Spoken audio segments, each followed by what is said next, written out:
When day comes, we ask ourselves, where can we find light in this never-ending shade? The loss we carry, it's a sea we must wade. We've braved the belly of the beast. And we've learned that quiet isn't always peace. And the norms and notions of what just isn't always just is. And yet the dawn is hours before we knew it. Somehow we do it. Somehow we've weathered and witnessed a nation that isn't broken but simply unfinished.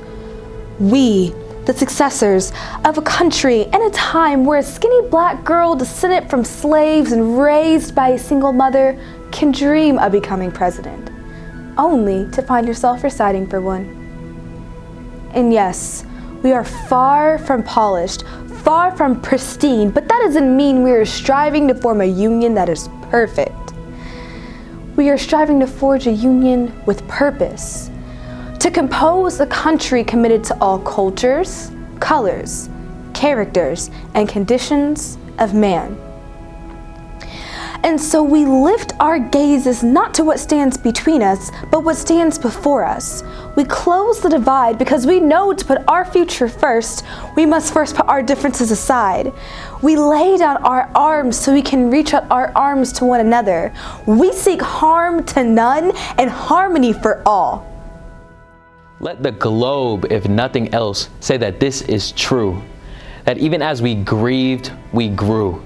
That even as we hurt, we hoped. That even as we tired, we tried. That we'll forever be tied together victorious. Not because we will never again know defeat, but because we will never again sow division. Scripture tells us to envision that everyone shall sit under their own vine and fig tree, and no one should make them afraid. If we're to live up to our own time, then victory won't lie in the blade, but in all of the bridges we've made. That is the promise to glade the hill we climb if only we dare.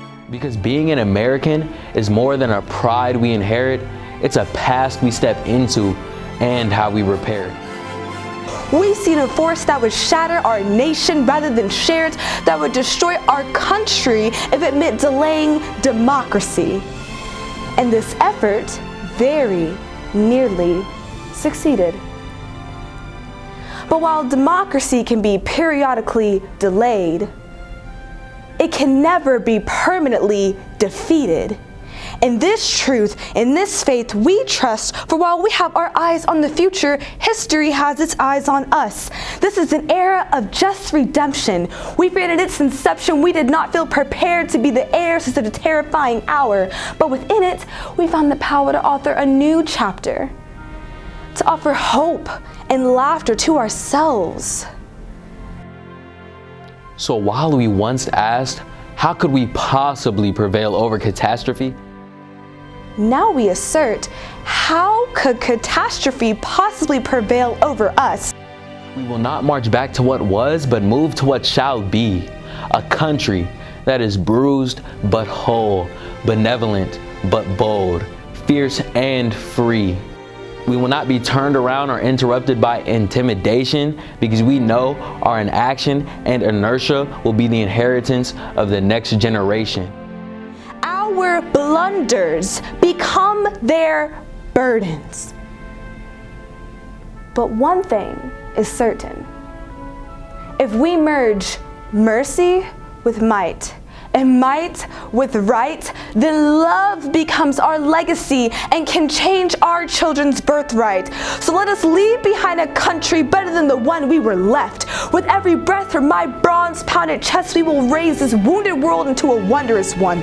We will rise from the golden hills of the west. We will rise from the windswept northeast where our forefathers first realized revolution.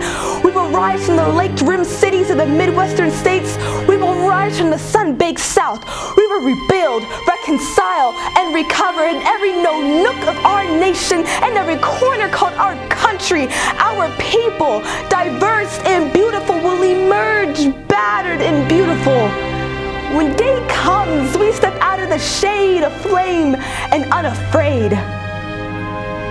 The new dawn blooms as we free it. For there's always light.